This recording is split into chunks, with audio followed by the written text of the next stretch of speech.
નમસ્કાર, વેધર એનાલિસિસમાં આપની સાથે હું છું સેજલ। ગુજરાત પરથી ખતરો ટળ્યો કે નહીં, કેટલા દિવસ સુધી એની અસર રહેશે, સિસ્ટમ હજુ એક નવી બંગાળની ખાડીની અંદર બની રહી છે, એ શું ગુજરાત પર અસર કરશે કે નહીં, ગુજરાતમાં કેટલા દિવસ સુધી વરસાદ રહેશે અને જે નવી સિસ્ટમ બની રહી છે એ કયા સમયગાળા આસપાસ ગુજરાતની અંદર અસર કરશે, આ બધી જ માહિતી વિશે આજના વિડીયોની અંદર વાત કરવી છે। શરૂઆત કરીએ સૌથી પહેલાં જે અસના ચક્રવાત સર્જાયું હતું એ હવે ક્યાં પહોંચ્યું છે, એનો ટ્રેક શું છે, આગળ એ કયા વિસ્તારોને પ્રભાવિત કરવાનો છે, એના વિશે મારી પાછળ તમે સ્ક્રીન જોઈ રહ્યા છો, એ સ્ક્રીનથી રોજ અમે તમને માહિતી આપતા હોઈએ છીએ।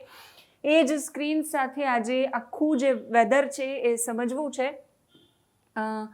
જે ચક્રવાત કચ્છની અંદર ડીપ ડિપ્રેશન બનીને પહોંચ્યું હતું બંગાળની ખાડીની અંદરથી, એ ચક્રવાત અત્યારે કચ્છ ઉપરથી નીકળી ગયું છે। એ ચક્રવાત છે એ ખસીને આગળ તરફ એટલે કે દરિયાનો જે વિસ્તાર છે એ વિસ્તાર તરફ આ વિસ્તારમાં પહોંચ્યું છે। અહીંયા કચ્છનો જે આ અત્યંત કિનારાનો વિસ્તાર છે ત્યાં એ ચક્રવાત હતું બપોર સુધીમાં। ત્યાર પછી એ આગળ વધ્યું અને હવે એ અરબ સાગરના વિસ્તારમાં પહોંચ્યું છે, પણ એની પાંખ તમે આ જોઈ રહ્યા છો, જે પવનો છે એ અને એની આ પાંખ છે આ વિસ્તારની અંદર છે, અને એટલે જ કચ્છના વિસ્તારો અને જામનગર, દેવભૂમિ, દ્વારકા, પોરબંદર, જુનાગઢ, ગીર સોમનાથ એ બધા જે દરિયા કિનારાના વિસ્તારો છે ત્યાં હજુ પણ આજના દિવસમાં વરસાદની આગાહી કરવામાં આવી હતી। આવતીકાલે પણ એ વિસ્તારોની અંદર વરસાદ છે એ વરસી શકે છે। બાકી બધા જે વિસ્તારો છે ત્યાં છૂટાછવાયા સ્થળો પર ઝાપટા પડે એ પ્રકારની શક્યતા છે। એટલે હાલ ગુજરાત પરથી આ વાવાઝોડાનો ખતરો છે એ ટળી ગયો છે।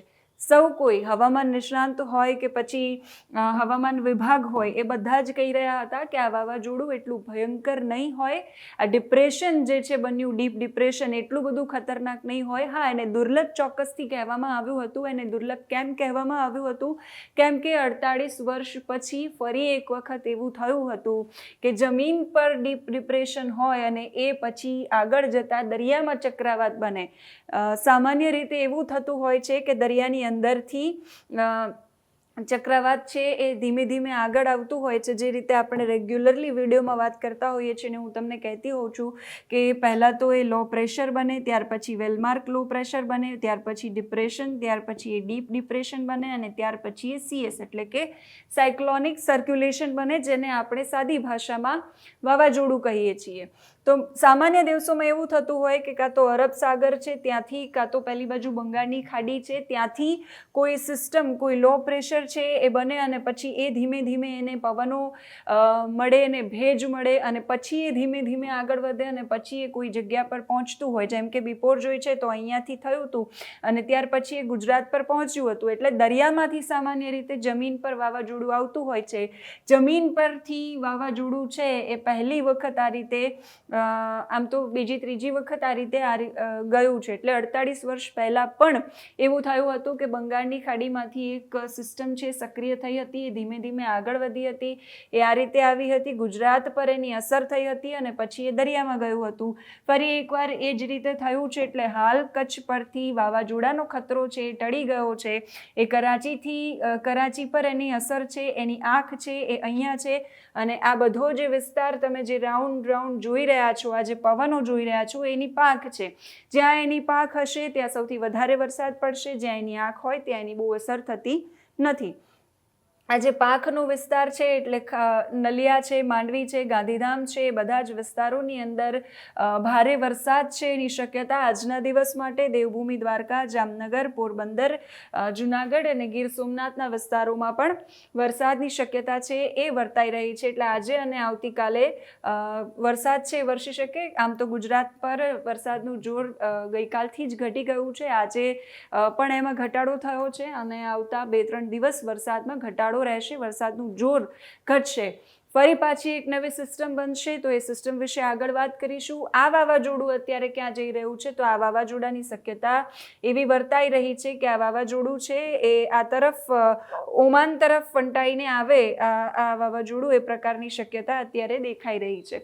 હવામાન વિભાગની સેટેલાઇટ તસવીરો શું કહી રહી છે, હવામાન વિભાગ શું કહી રહ્યું છે અને ક્યાં પહોંચ્યું છે વાવાઝોડું, એના વિશે વાત કરીએ તો હવામાન વિભાગની આ સેટેલાઇટ ઇમેજ, જેના પરથી આપણે સમજતા હોઈએ છીએ, તમે જુઓ, જ્યારે સિસ્ટમ બંગાળની ખાડીમાંથી સક્રિય થઈ હતી, અહીંયા બાંગ્લાદેશ તરફ હતી, ત્યાર પછી મધ્ય ભારત, ત્યાર પછી મધ્યપ્રદેશ, રાજસ્થાન તરફ, અને ત્યાર પછી જ્યારે ગુજરાતની અંદર આવી તો એ ડીપ ડિપ્રેશનની અંદર હતી અને એટલી મજબૂત સિસ્ટમ હતી કે એ બહુ જ ધીમે ધીમે આગળ વધી રહી હતી અને એટલા માટે જ ગુજરાતના એવા વિસ્તારો કે જ્યાં વરસાદ નથી પડ્યો ત્યાં પણ આ જે સિસ્ટમ બની એના કારણે વરસાદ પડ્યો, કેમ કે એક સિસ્ટમ અહીંયાથી પણ હતી, આ બંને સિસ્ટમ મર્જ થઈ અને એના કારણે ભારેથી અતિ ભારે અને અત્યંત ભારે વરસાદ પણ ગુજરાતમાં પડ્યો.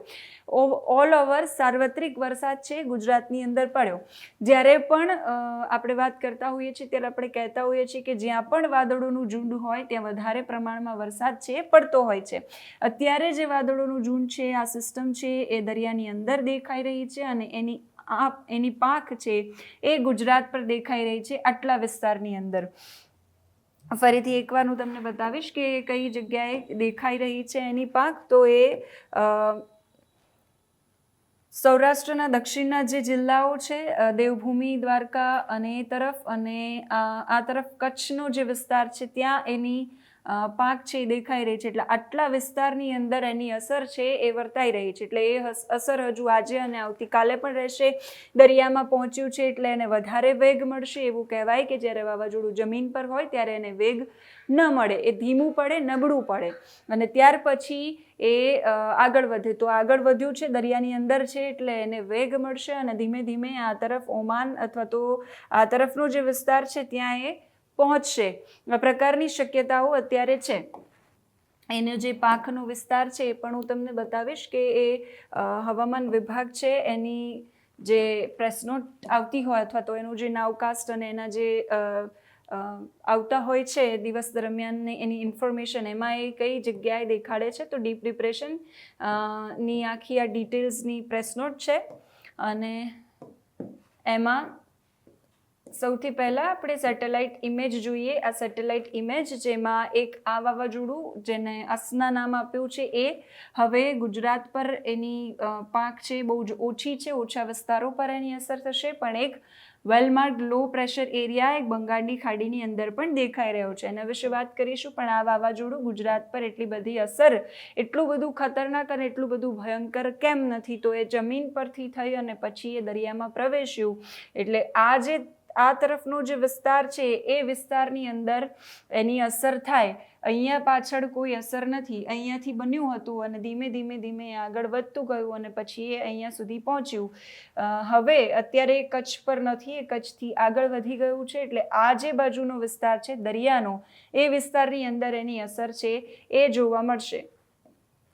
આ તમે જુઓ, જે એનો પાંખનો વિસ્તાર છે આ તરફનો, ત્યાં એની અસર છે એ દેખાશે. એની પાંખનો વિસ્તાર હજુ કચ્છના અમુક વિસ્તારો છે ત્યાં છે અને દેવભૂમિ દ્વારકા પર છે. એટલે એની અસર એ વિસ્તારોની અંદર થશે. દેવભૂમિ દ્વારકા છે, પોરબંદર છે, જામનગર છે અને કચ્છના માંડવી છે, લખપત છે, એ બધા વિસ્તારોની અંદર એની અસર છે એ જોવા મળશે. અને ત્યાર પછી ધીમે ધીમે અત્યારે એનો ટ્રેક આ રીતે દેખાઈ રહ્યો છે કે આ તરફ એ ઓમાન તરફ ફંટાય અથવા તો એ તરફના જે કોઈ દેશો છે ત્યાં આવે, એ પ્રકારની શક્યતા અત્યારે હવામાન વિભાગે વ્યક્ત કરી છે. એના કારણે ગુજરાત પર કેટલા દિવસ વરસાદની શક્યતા છે એના વિશે પણ વાત કરીશું. ગુજરાતમાં આજે ઓરેન્જ એલર્ટ આપવામાં આવ્યું હતું કચ્છમાં અને દેવભૂમિ દ્વારકા, જામનગર અને પોરબંદરમાં. આવતીકાલે કયા જિલ્લાઓમાં અલર્ટ આપવામાં આવ્યું છે એના વિશે પણ વાત કરવી છે. આવતીકાલે પણ એ તરફના વિસ્તારોની અંદર અલર્ટ છે. ત્યાર પછી ધીમે ધીમે વરસાદનું જોર છે એ ઘટશે અને ત્યાર પછી ફરી એકવાર એ જે નવી સિસ્ટમ બની રહી છે એના વિશે વાત કરીશું કે એના કારણે ગુજરાત પર ફરી એકવાર વરસાદ પડશે. પણ એવું કહેવાય રહ્યું છે કે એ સિસ્ટમ પણ એટલી બધી ખતરનાક નહીં હોય કે જે વાવાઝોડું લઈને આવે, પણ એ જેમ જેમ આગળ વધશે એમ પછી એના પરથી આપણે અપડેટ મેળવતા રહીશું. હવામાન વિભાગની આજની 30 તારીખની આગાહી હતી, જેમાં કચ્છને, જામનગરને, દેવભૂમિ દ્વારકાને અને પોરબંદરને ઓરેન્જ એલર્ટ જાહેર કરવામાં આવ્યું હતું. એટલે અતિભારે વરસાદની શક્યતાઓ હતી. હવે આ જે વિસ્તારો છે એટલા વિસ્તારમાં જેની પાંખ છે એટલે ત્યાં જ અસર થશે. મોરબી, રાજકોટ, જુનાગઢ અને ગીર સોમનાથ અને દીવમાં પણ યલો એલર્ટ આપવામાં આવ્યું હતું. આવતીકાલે ગુજરાતમાં કોઈ એલર્ટ નથી, યલો, ઓરેન્જ, રેડ કોઈ જ પ્રકારની વોર્નિંગ નથી. એટલે આવતીકાલથી આ વાવાઝોડાનો ખતરો સંપૂર્ણ રીતે ગુજરાત પરથી ટળી ગયો છે. હા, એક ઓફશોર ટ્રફ આપણે જે વાત કરતા હોઈએ છીએ કે અરબ સાગરમાં દક્ષિણના જે વિસ્તારો છે એ તરફ સક્રિય છે, એટલે આ ઓફશોર ટ્રફ આ બાજુ આ તરફ જે સક્રિય છે એના કારણે નવસારી, વલસાડ, દમણ અને દાદરા નગર હવેલી આ જે 4 વિસ્તારો છે એ વિસ્તારોની અંદર યલો એલર્ટ આપવામાં આવ્યું છે. એટલે ત્યાં આવતીકાલે ભારે વરસાદની શક્યતા છે નવસારી, વલસાડની અંદર. પછી વાત કરીએ બીજી તારીખની, તો હવામાન વિભાગે બીજી તારીખમાં પણ એલર્ટ આપ્યું છે. હવામાન વિભાગે બીજી તારીખ માટે વડોદરા અને છોટાઉદેપુરની અંદર ઓરેન્જ એલર્ટ આપ્યું છે. એટલે ત્યાં ભારેથી અતિ ભારે વરસાદ વડોદરામાં અને છોટાઉદેપુરમાં અતિ ભારે વરસાદ છે એ પડી શકે બીજી તારીખે. ત્યાર પછી પંચમહાલ, દાહોદ, આણંદ અને ભરૂચ, નર્મદા આ જે 5 જિલ્લાઓ છે ત્યાં યલો એલર્ટ આપવામાં આવ્યું છે. અને સૌરાષ્ટ્રમાંથી ભાવનગર પર હવામાન વિભાગે યલો એલર્ટ આપ્યું છે. એટલે એ જિલ્લાઓની અંદર ભારે વરસાદ પડી શકે છે. બાકી જે બધા ગુજરાતના જિલ્લાઓ છે બધા જિલ્લાઓમાં પણ વરસાદ પડી શકે છે, પણ છૂટાછવાયા સ્થળોએ હળવા ઝાપટા પડે એ પ્રકારની શક્યતા છે. એટલે બીજી તારીખે હવામાન વિભાગે ઓરેન્જ અને યલો એલર્ટ આપ્યું છે. એટલે વડોદરા, છોટાઉદેપુરમાં વરસાદની શક્યતા છે. વડોદરાની પરિસ્થિતિ આમ પણ ખરાબ છે, આપણે રોજ વિડીયોઝ જોતા હોઈએ છીએ. અને ફરી એકવાર ત્યાં એલર્ટ આપવામાં આવ્યું છે. ત્રીજી તારીખે પણ ત્યાં વરસાદની શક્યતા છે. ભરૂચ અને નર્મદા ત્રીજી તારીખે હવામાન વિભાગે ભરૂચ, નર્મદામાં ઓરેન્જ એલર્ટ આપ્યું છે. એટલે ત્યાં ત્રીજી તારીખે ભરૂચ અને નર્મદામાં અતિ ભારે વરસાદ પડવાની શક્યતા છે. આણંદ, વડોદરા, છોટાઉદેપુર, સુરત, તાપી, ડાંગ, નવસારી, વલસાડ, દમણ, દાદરા નગર હવેલી આ જે જિલ્લાઓ છે યલો કલરમાં ત્યાં ભારે વરસાદની શક્યતા છે. અને અમરેલી, સૌરાષ્ટ્રનું અને ભાવનગર એ જગ્યાઓ પર અતિ ભારે નહીં પણ ભારે વરસાદ પડવાની શક્યતા છે.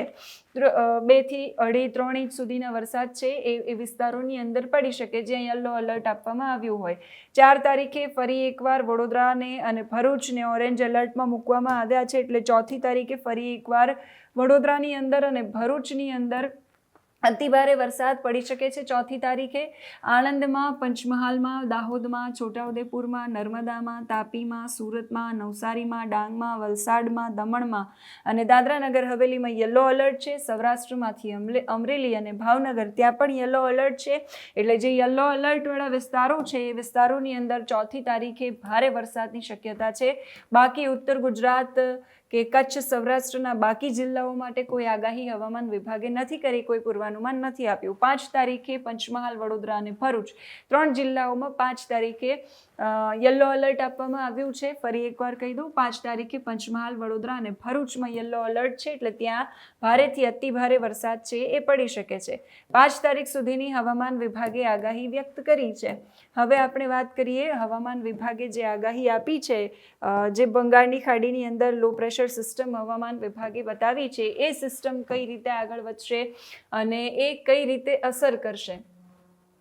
તો હવામાન વિભાગની આ સેટેલાઇટ તસવીરમાં આપણે જોયું કે આ સિસ્ટમ છે એ બંગાળની ખાડીની અંદર અત્યારે એક વેલમાર્ક લો પ્રેશર એરિયા છે એ દેખાઈ રહ્યો છે. પહેલાં લો પ્રેશર અને પછી વેલમાર્ક લો પ્રેશર અને પછી ધીમે ધીમે, કેમ કે અત્યારે દરિયાની અંદર છે એટલે એને ભેજવાળા પવનો અને એ ભેજ અને એ હવાનું દબાણ એને મળશે એટલે ધીમે ધીમે આગળ વધશે. એટલે ડીપ ડિપ્રેશનમાં ફેરવાશે અને બની શકે કે અત્યારે અહીંયા છે પછી ધીમે ધીમે આગળ વધતા વધતા એ પણ ગુજરાત પર આવી શકે એ પ્રકારની શક્યતાઓ છે. અને એના કારણે 4થી અને 5મી તારીખે 4-5 સપ્ટેમ્બર આસપાસ ગુજરાતની અંદર વરસાદ છે એ પડી શકે. પણ અત્યારે જે રીતે આગાહીઓ કરવામાં આવી રહી છે એ આગાહી પ્રમાણે એ કોઈ એટલું ભયંકર વાવાઝોડું નહીં હોય કે વાવાઝોડું નહીં બની શકે એવી પણ અત્યારે શક્યતાઓ છે. એટલે એમાં જે પણ અપડેટ્સ આવશે તમારા સુધી પહોંચાડતા રહીશું. અત્યારે તમારા જિલ્લામાં, તમારા ગામમાં, તમારા વિસ્તારમાં કેવો માહોલ છે, વરસાદ પછીની પરિસ્થિતિ શું છે, વરસાદ પડી રહ્યો છે કે નહીં, આ બધી જ માહિતી તમે કમેન્ટ કરીને અમને જણાવી શકો છો. અત્યારે આ વિડીયોમાં બસ આટલું જ. નમસ્કાર.